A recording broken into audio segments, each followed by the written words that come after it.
प्रिय भैया बहनों, आप सभी को बहुत धन्यवाद। आज हम लोग सामाजिक विज्ञान पढ़ने जा रहे हैं। सामाजिक विज्ञान में सबसे पहले हम लोगों ने इतिहास पढ़ा, भूगोल के 2 चैप्टर पढ़े, इतिहास में 2 चैप्टर पढ़े। आज हम लोग सामाजिक विज्ञान के अंतर्गत पुस्तक का नाम सामाजिक एवं राजनीतिक जीवन, सोशल एंड पॉलिटिकल लाइफ, इसको हम लोग पढ़ेंगे। भैया बहनों, सामाजिक विषय और राजनीतिक जीवन, ये 2 तथ्य हैं। जैसा कि हम लोगों ने ये 3 पुस्तक मिलकर के सामाजिक विज्ञान का निर्माण करते हैं। तो इतिहास में हम लोगों ने पढ़ा कि प्राचीन काल की घटनाओं का वर्णन ही इतिहास है, अर्थात अतीत में हुए घटनाओं का वर्णन इतिहास है। और भूगोल में हम लोगों ने पढ़ा कि पृथ्वी के आंतरिक और बाह्य तथ्यों का अध्ययन, मानवों के भौगोलिक परिवेश इत्यादि का अध्ययन भूगोल कहलाता है। परंतु हम लोग ये तीसरी पुस्तक में सामाजिक एवं राजनीतिक जीवन, भैया बहनों, हम लोग गणित, विज्ञान, अंग्रेजी, संस्कृत पढ़ते हैं, लेकिन समाज में रहने के लिए सामाजिकता का ज्ञान, नागरिकता का ज्ञान, एक नागरिक जीवन कैसे हो, किस प्रकार के देश के बारे में उसका सोच हो, समझ हो, यह पुस्तक हमें आगाह करता है, बतलाता है। सामाजिक एवं राजनीतिक जीवन, तो हम अपने जीवन में इन तथ्यों का ध्यान रखने के लिए हम इस पुस्तक के अंतर्गत बताए गए, लिखे गए अनेक प्रकार के भिन्नताओं को, एकताओं को और बताए गए उसके विभिन्न पहलुओं को हम पढ़ते हैं और पढ़ करके उस पर अमल करते हैं, तो हमारा सामाजिकता बनता है। जैसे हम कोई कथा सुनते हैं, या हम मान लीजिए कभी सीरियल रामायण चल रहा था, उसको हम देख रहे हैं और देख करके देखते समय केवल समझते हैं और इसके बाद हम उसको कुछ भी उसका हम लोग अमल नहीं करते। इसका मतलब क्या है? इसलिए हम इस पुस्तक को पढ़ने के बाद सामाजिक एवं राजनीतिक जीवन हमारा कैसा हो, इस पर विचार अवश्य होनी चाहिए। तो हम देखते हैं कि एक समाज में किस प्रकार की भिन्नता होती है, कैसे कैसे भिन्न प्रकार के लोग एक साथ रह करके अपने व्यवस्थाओं को बदलते हैं। आज वैश्विक महामारी में कई देश फंसे हुए हैं और किस प्रकार से एकजुट होकर के और इस बीमारी के प्रति थिंकिंग कर रहे हैं, सोच रहे हैं। ऐसे ही हमारा ये सामाजिक एवं राजनीतिक जीवन, ये क्या है एक व्यक्ति के लिए, इस पर विचार करना होगा। भैया बहनों, विभिन्न हेडिंगों के माध्यम से अध्याय 1 हम लोग पढ़ेंगे, विविधता की समझ। विविधता की समझ, समझ क्यों लिखा गया हेडिंग में?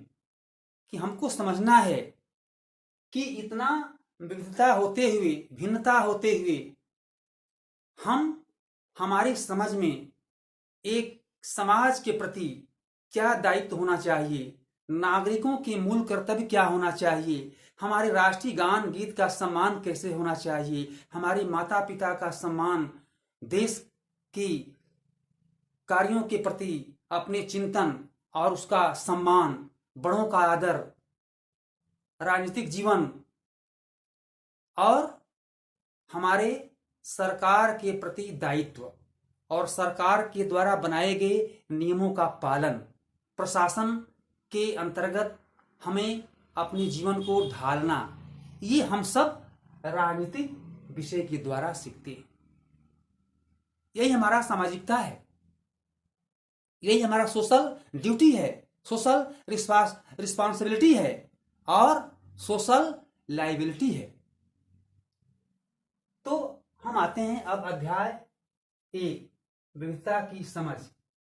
भैया बहनों, हम देखते हैं इस पुस्तक में आप देखिए विविधता की समझ 3 चित्र बनाया गया है। इन 3 चित्रों को एक बालक ने बनाया। बोला गया कि आप, यहाँ खाली स्थान दिया गया कि आप इन 3 चित्रों को देख करके बनाइए। तो बालक ने 3 चित्र को बनाया और 3 बालक मिलकर के 3 चित्र को बनाए, परंतु वे चित्र जैसा बना उस प्रकार से नहीं बन पाया। जैसा बना है ऐसा वो नहीं बनाया। तो इसका मतलब ये हुआ कि इन तीनों चित्रों में भिन्नता आई, विविधता आई। तो भैया बहनों, ठीक हमारा समाज क्या है, हमारा परिवार, पड़ोस, हमारा प्रांत, हमारा देश ऐसे ही विविधता की ओर जा रहा है। परंतु हम ये भी देखेंगे कि हमारा देश जो है, ये भारत में विविधता होते हुए, भारत में अनेकता होते हुए कैसे एक मत होता है, यह भी हम पढ़ेंगे। विविधता भी है, अनेकता भी है, एकता भी है, सामाजिकता भी है और सांस्कृतिक तथ्य भी हैं। इस प्रकार से भैया बहनों, आप लोग थोड़ा ध्यान से सुनेंगे कि वास्तव में ये विषय सब विषयों से हट करके है। यदि इसमें हम मन लगाएंगे तो आपको उठने का मन नहीं करेगा। बहुत ही हम सुनने को हमें एक चेष्टा बढ़ेगी और इसमें हम उब नहीं सकते। यदि आप लोग इससे रस पैदा करेंगे, इसमें रुचि पैदा करेंगे तब। तो रुचि का मतलब वही है कि हम ध्यान से हम उन तथ्यों को, उन पढ़ाए गए हम प्रमुख विषयों को ठीक से सुने और उस पर गौर से विचार करें। तो पहले विविधता की समझ हम देख लिया। तो इस प्रकार से यह दिखाया गया कि इसमें तीनों चित्र जो है एक समान नहीं बन पाया, अर्थात भिन्नता हो गई। तो यही हमारा समाज। इसके बाद दोस्ती करना। हम देखते हैं कि हम दोस्ती करने के लिए पहले एक हिंदी में पाठ था कि दोस्त कैसे बनाएं।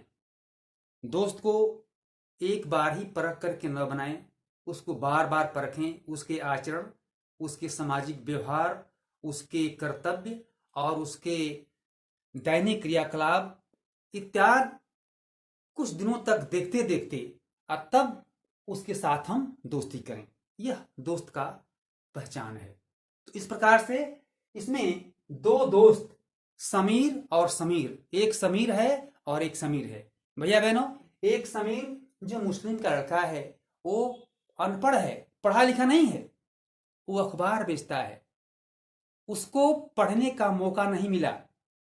और एक समीर जो पढ़ा लिखा है, एक बार उसे मुलाकात हुई, वो बोलता है कि भाई आप क्या करते हैं? वो बोलता है कि मैं अखबार बेचता हूं। इस प्रकार से वह समीर उस समीर से पूछता है आप क्या करते हैं? वो बोला कि मैं पढ़ता हूं। कुछ अंग्रेजी का शब्द बोला तो उस पर वो आश्चर्य किया कि भाई ये अंग्रेजी बोल रहा है। इस प्रकार से कई दास्तानों में कई बार उन दोनों के साथ मुलाकात होता है और उनके साथ एक भिन्नता होते हुए भी वह गरीब परिवार का है, वह अमीर परिवार का है, वह पढ़ा लिखा है, वह अपने दैनिक जीवन को की वृत्ति को चलाता है। इस प्रकार से उसके साथ दोस्ती होता है। तो भैया बहनों, कभी कभी आप देख लीजिए कृष्ण और सुदामा का दोस्ती कैसे हुआ। सुदामा जी क्या थे, प्रभु भगवान कृष्ण क्या थे। ऐसे ही हमारे समाज में भिन्नता होते हुए भी हम एकता की ओर बढ़ते हैं। इस प्रकार से विविधता हमारे जीवन को कैसे समृद्ध करती है। और हम देखेंगे कि विविधता हमारे जीवन को समृद्ध बनाने में क्या योगदान करती है। तो हम देखते हैं कि हमारे जीवन में एक दोस्त किस प्रकार से अपने आचरण के द्वारा उस के आचरण को परिवर्तित करता है और कैसे उसके द्वारा उसे सहायता प्राप्त होता है, इस प्रकार की बातों को इसमें बताया गया है, जो विधिवत पढ़ने के बाद हम मुख्य मुख्य बातों की ओर ध्यान देते हैं। वास्तविक जीवन और काल्पनिक जीवन, ये दो प्रकार के जीवन को प्रेरणा देता है। आपको ये पता होगा कि समीर और एक समीर, ये दोनों दोस्त बनने के लिए किस प्रकार के अपने बातों को एक साथ करने के बाद वो मिले और कैसे एक समाज के लिए उदाहरण बने। इस प्रकार से वो दोनों में भिन्नता होते हुए और दोस्ती एक साथ कर पाए। भैया बहनों, हम लोग भी कक्षा में आए दिन दोस्त बनाते हैं, फिर छोड़ते हैं, ऐसा भी करते हैं। ऐसा कोई भैया बहन नहीं होगा जिसका कोई दोस्त नहीं होगा। हमारी बहनें भी अपने दोस्ती निभाती हैं, करती हैं। भैयाओं की अपेक्षा बहनें अत्यधिक। इसमें बहनों की चर्चा किया गया है कि प्रश्नों में कभी कभी भैयाओं का, लड़कों की जिक्र किया गया है, परंतु हम ये बहनों के द्वारा एक हम प्रश्न में ऐसे प्रश्न का निर्माण करते हैं जिनमें हमारे बालिकाओं का एक सामाजिकता स्रोत बने। इस प्रकार से भारत में विविधता, हम देखते हैं कि भारत हमारा विविधताओं का देश है। इसमें अनेक धर्म संप्रदायों के लोग निवास करते हैं, अलग अलग भाषा बोलते हैं, अलग अलग प्रांत है, अलग अलग खान पान भी है, परंतु उनकी बोली एक है। उनके त्योहार अलग अलग हैं और उनकी सोच भी अलग अलग है और उनका दैनिक कार्य भी अलग अलग है। आप देखते हैं कि प्रार्थना, कहीं इबादत होता है, कहीं प्रार्थना होता है, कहीं भक्ति गीत गाना होता है, कहीं अदालत के रजिस्टर में दस्तखत करना इत्यादि। मणिपुर में औरतों का फनैत पहनना, झारखंड के आदिवासियों का एक दूसरे को जोहार कहना, इस प्रकार से अभिवादन करना, विभिन्न प्रकार के कपड़े पहनना, ये सभी हमारे भारत में विद्यमान है और हम अपने कभी कभी नृत्यों के द्वारा, विभिन्न प्रकार के कार्यक्रमों के द्वारा हम इसको देखते भी रहते हैं। तो इसका आकलन भी हम करते हैं, हम विविधता को कैसे समझें। अब रही बात कि ये जो बात होता है इसको हम कैसे समझ सकते हैं, किन किन कारणों के द्वारा कैसे हम इसको जान पाते हैं। तो हम ये देखते हैं कि भारत में या पूरे संसार में जब आवागमन के साधन नहीं थे, इस समय जैसे हवाई जहाज नहीं था, गाड़ियां नहीं चलती, और कैसे लोग पैदल चलते थे, कैसे कैसे पहिए का निर्माण हुआ, विकास हुआ। इतिहास आपको बताता है कि पहले पहिए का निर्माण, पहिए की गति से कैसे हमारा देश गतिशील बना, इसका भी हम लोग इतिहास में सुने हैं। तो अक्सर ये यात्राएं लोग अपने व्यापार करने के लिए कैसे कैसे पैदल जाते थे। विदेशों के लोग समुद्री मार्ग द्वारा कैसे कैसे भारत आते थे और भारत के लोग मसाला इत्यादि सामान मंगाने, आदान प्रदान, आयात निर्यात करने के लिए कैसे कैसे वे लोग एक दूसरे देश के साथ व्यापारिक संबंध करते थे। तो उस समय कोई वायुयान नहीं था, हवाई जहाज नहीं थे, ऐसे हम अक्सर ये देखा करते हैं। तो इस प्रकार से विविधता को हम इस तरीका से समझ सकते हैं कि प्राचीन काल में कोई यान, कोई साधन, कोई परिवहन नहीं था, परंतु उस समय लोग अपने पैदल मार्ग से और नाव, समुद्री मार्ग, ऐसे मार्गों के द्वारा व्यापारिक संबंध स्थापित करते थे। तो ये क्या हुआ कि एक दूसरे के साथ सामाजिकता का ओत प्रोत होना, अर्थात एक देश की संस्कृति दूसरे देश की संस्कृति में परिवर्तित करना, वहां के केवल मसाले, केवल सामान, वस्तु ही नहीं बल्कि वहां के आचार विचार का भी प्रदान, सामाजिकता का ओत प्रोत होना, सामाजिकता का लेन देन होना, ये भैया बहनों हमारा ये सिखाता है सामाजिक। दूसरा इसमें देखते हैं राजनीतिक जीवन। अब ये राजनीति आप ऐसे देखते हैं, जब कभी कोई किसी को कहीं सहायता मांगता है या कोई काम कहता है और उसमें वो चाल चलता है, नहीं जाता है, तो हम कभी मिलने के बाद कहते हैं कि भाई तुम राजनीति करते हो, राजनीतिक चाल चलते हो, ऐसा अक्सर लोग कहा करते हैं। परंतु इसमें हम देखते हैं कि राजनीतिक, सामाजिक एवं राजनीतिक जीवन, तो हमें राजनीतिक जीवन भी बनाना है।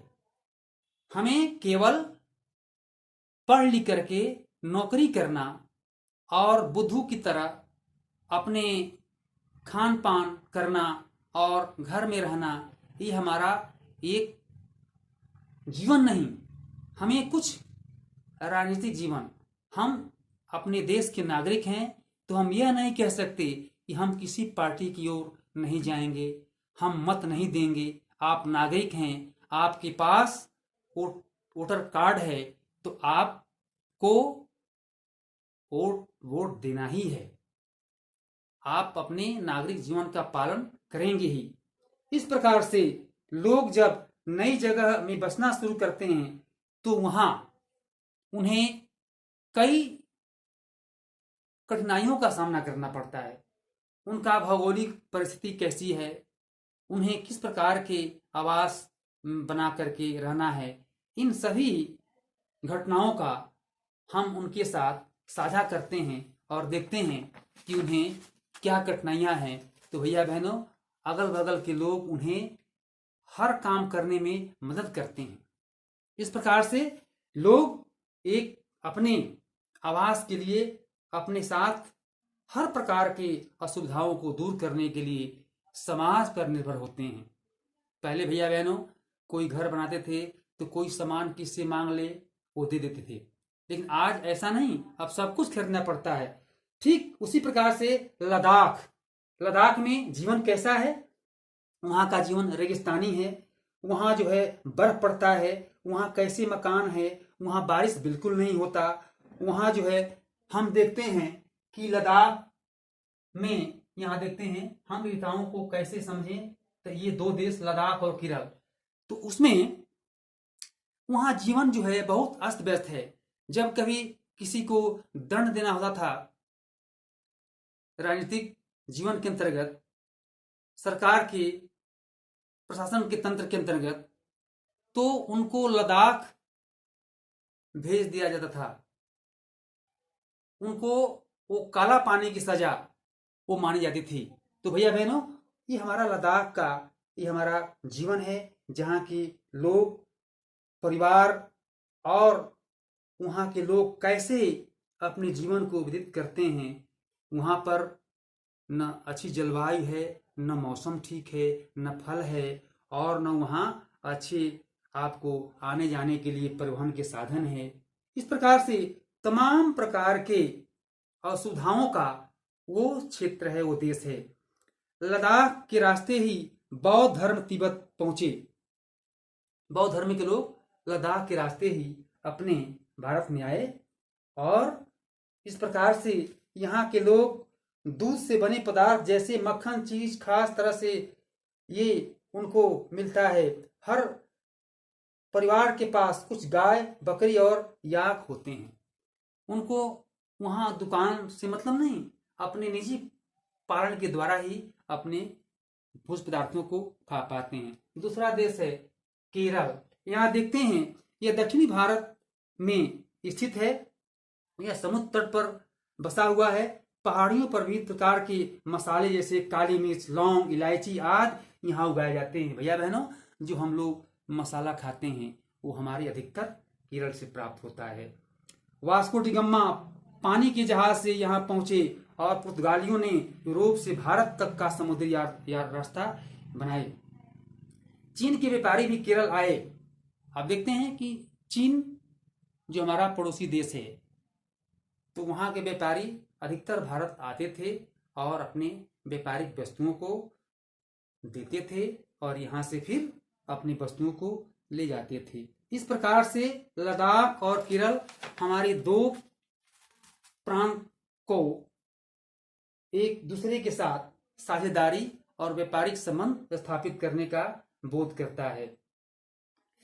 हम आते हैं विविधता में एकता। देखते हैं विविधता में एकता। हमारे अंदर विविधता होते हुए लेकिन एकता कैसे है? तो भारत में हम देखते हैं कि विभिन्न प्रांतों के लोग अनेक प्रकार के विभिन्न भाषा बोलने वाले, विभिन्न प्रकार के खान पान, परिवेश,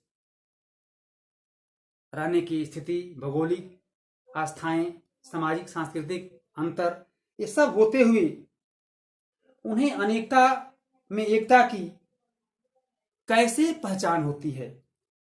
जब अंग्रेजों का भारत पर राज था तो विभिन्न प्रकार के धर्म, भाषा और क्षेत्र की महिलाओं, पुरुषों ने अंग्रेजों के खिलाफ मिलकर लड़ाई लड़े और उस समय हर प्रांत के लोग अंग्रेज भारत छोड़ो आंदोलन में आने का प्रयास किए। बहुत से तो हमारे संग्राम के लोग, स्वतंत्रता संग्राम के सेनानी जो विभिन्न प्रांतों के थे, उस लड़ाई में सक्रिय हुए और भारत छोड़ो आंदोलन के रूप में अंग्रेज को यहां से भगाने के लिए एकजुट होकर के लड़े, जिसमें लाला लाजपत राय, सुभाष चंद्र बोस, महात्मा गांधी। अब ये किस दल के थे? एक नरम दल, एक गरम दल, ऐसे ऐसे दल जो है वितरित होता है, बांटा गया है। तो महात्मा गांधी एक नरम दल के थे, वे दूसरे प्रकार के सत्याग्रह करते थे। ऐसा भी हमारे भारत में एकजुट होकर के विभिन्न प्रकार के उन लोगों के पास भिन्नता थी, एक मत नहीं था, परंतु ऐसे जैसे आरएसएस के हमारे हेडगेवार जी, इस प्रकार के लोग अपने देश की मान मर्यादा और जो विदेशी शासकों का हमारा आधिपत्य था देश पर, इसको इस बेड़ियों से छुड़ाने के लिए हमारे भारत के लोग, जो विभिन्नता थी उनके अंदर, एक मत नहीं था, परंतु अपने देश की आन मान के लिए वे लोग एक होकर के और अंग्रेजों के प्रति युद्ध किए, लड़ाई किए, जिसका परिणाम अंग्रेज भारत छोड़ दिए और जलियांवाला हत्याकांड हुआ, ये कश्मीर का हुआ, इसके बाद अमृतसर में, और तमाम प्रकार के ब्रिटिश सरकार के प्रति, लोगों के प्रति हमारे देश में किस प्रकार के एक आस्था बनी जो उनके साथ लड़ाई हुआ। जवाहरलाल नेहरू ने अपनी किताब भारत की खोज में भारत के बारे में अनेक बातें लिखा है, जिसको हम लोग को पढ़ना चाहिए। और इस संग्राम के दौरान उभरे गीत भी हम लोग गाते हैं, जैसे देखते हैं अंग्रेजों के खिलाफ लड़ी जाने वाली लड़ाई में वे सब एक थे और एक साथ गीत कैसे गाए, आप इस गाने को देखेंगे। दीन खून के हमारे प्यारे न भूल जाना, खुशियों में अपनी हम पर आंसू बहा के जाना, सयाद ने हमारे चुन चुन के फूल तोड़े, वीरान इस चमन में कोई गुल खिला के जाना, दीन खून के हमारे प्यारे भूल न जाना। जैसे हम लोग आते हैं, आए मेरे वतन के लोगों, ठीक उसी का आशय का ये कविता है। दीन खून की हमारे प्यारे न भूल जाना। जिस प्रकार के जलियांवाले हत्याकांड में अनेक लोग काल कौलित हुए, मारे गए, खून की नदियां बहीं, उस आशय को लेकर के ये कविता लिखा गया। गोली खा के सोए जलिया बाग में हम, सुनी पड़ी कब्र पर दिया जला के जाना, दिन खून के हमारे प्यारे न भूल जाना। हिंदू और मुस्लिमों की होती है आज होली, कहते हैं बहते हैं एक रंग में, दामन भीगो के जाना, दिन खून के हमारे प्यारे न भूल जाना। कुछ जेल में पड़े हैं, कुछ कब्र में गड़े हैं, दो बूंद आंसू उन पर प्यारे बहा के जाना, दिन खून के हमारे प्यारे न भूल जाना। इस प्रकार की ये कविता लिखा गया। ये कविता यही नहीं बल्कि हम लोग और इसके आगे पढ़ेंगे कि राष्ट्रीय गान और राष्ट्रीय गीत किस परिप्रेक्ष्य में लिखा गया, किनके द्वारा लिखा गया, कब लिखा गया, यह भी हमारे बलिदानियों के परिप्रेक्ष्य में और देश आजादी के परिप्रेक्ष्य में ही एक अपने तथ्य को रखता है। अब हम देखते हैं कि अमृतसर में हुए जलियांवाला बाग हत्याकांड के बाद ये गीत जो गाया गया उसको हम लोग गाते हैं। जैसे देखते हैं कि राष्ट्रीय गीत एवं गान, राष्ट्रीय, कभी कभी भैया बहनों के अंतर्गत ये भ्रम पैदा होता है कि राष्ट्रीय गीत कौन है, राष्ट्रीय गान कौन है, किसको कौन लिखा। ये बार बार हमारे मन को पिंच करता है और भ्रमित पैदा करता है। तो राष्ट्रीय गीत एवं गान, राष्ट्रीय गीत बंकिम चंद्र चटर्जी द्वारा लिखा गया है। ये कहां के थे? ये बंगाल के थे। वंदे मातरम जो गीत लिखा, ये गीत है भैया बहनों, ये सॉन्ग है। और ये राष्ट्रीय गान रविंद्रनाथ टैगोर, ये राष्ट्रीय गान जो जनगण मन अधिनायक जय है, ये रविंद्रनाथ टैगोर द्वारा लिखा गया है। ये भी बंगाल के ही थे। इस प्रकार से हमारे देश की आजादी के लिए जो लड़े गए और जिस प्रकार से हमारे देश के वीर जवानों ने अपने प्राणों की आहुति दी, उस परिप्रेक्ष्य में ये लिखा गया।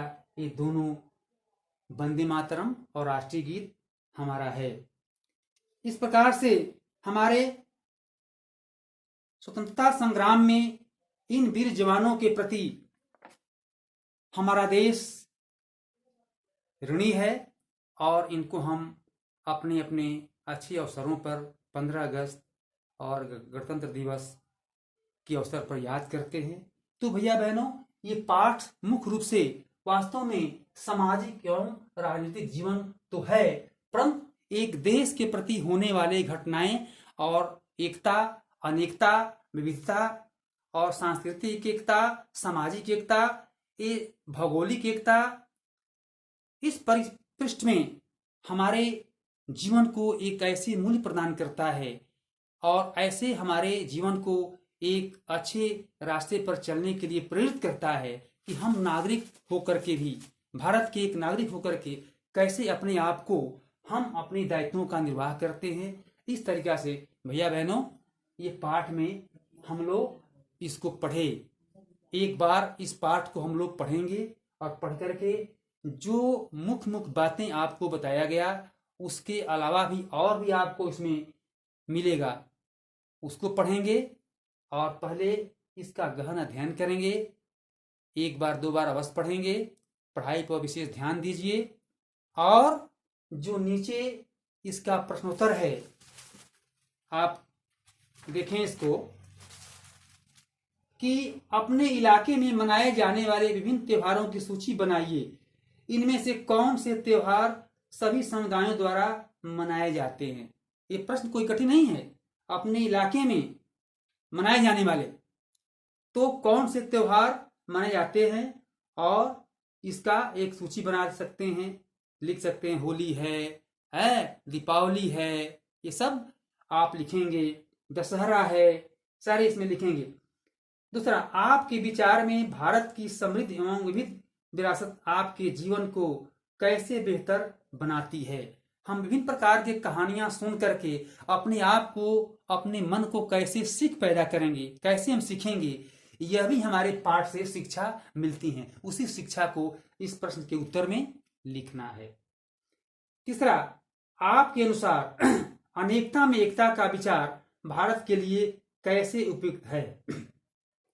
भारत की खोज किताब से लिए गए इस वाक्यांश में नेहरू भारत की एकता के बारे में क्या कहना चाह रहे हैं? अब आप देखते हैं, भारत में जो पंडित जवाहरलाल नेहरू जी लिखे हैं भारतीय खोज पुस्तक में, जो नीचे बताए थे कि वो वंदे मातरम के बारे में, राष्ट्रीय गान के बारे में लिखा है और कब लिखा है।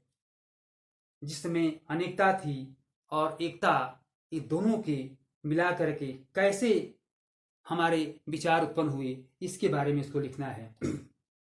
चौथा है, जलियांवाला बाग हत्याकांड के ऊपर लिखे गए गाने की उस पंक्ति को चुनिए जो आपके अनुसार भारत की एकता को निश्चित रूप से झलकाती है। अब देखिए, उस जलियांवाला बाग हत्याकांड में गाने हुआ था ना, अब उसको हम पहले तो हमारे राष्ट्रीय गान और गीत को याद होना चाहिए। यदि आपको याद नहीं है तो आप एक अच्छी प्रकार की विद्यार्थी नहीं है। हमारी वंदना, प्रार्थना, राष्ट्रीय गान और राष्ट्रीय गीत ये अवश्य याद होनी चाहिए। प्रातः स्मरण भी याद होनी चाहिए। भैया बहनों, इसको याद करने से आप क्या लिखा है अंतिम श्लोक में, प्रातः स्मरण में तदेव विदित्वादरत पठेत, लिखा है ना।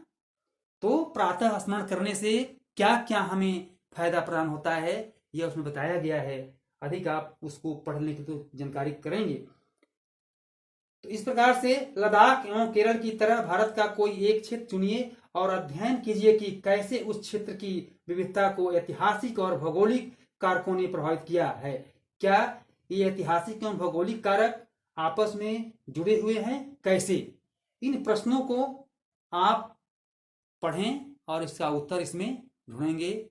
आशा है आप इस काम को अवश्य ठीक से करेंगे और इसके लिए आप कॉपी बनाए होंगे।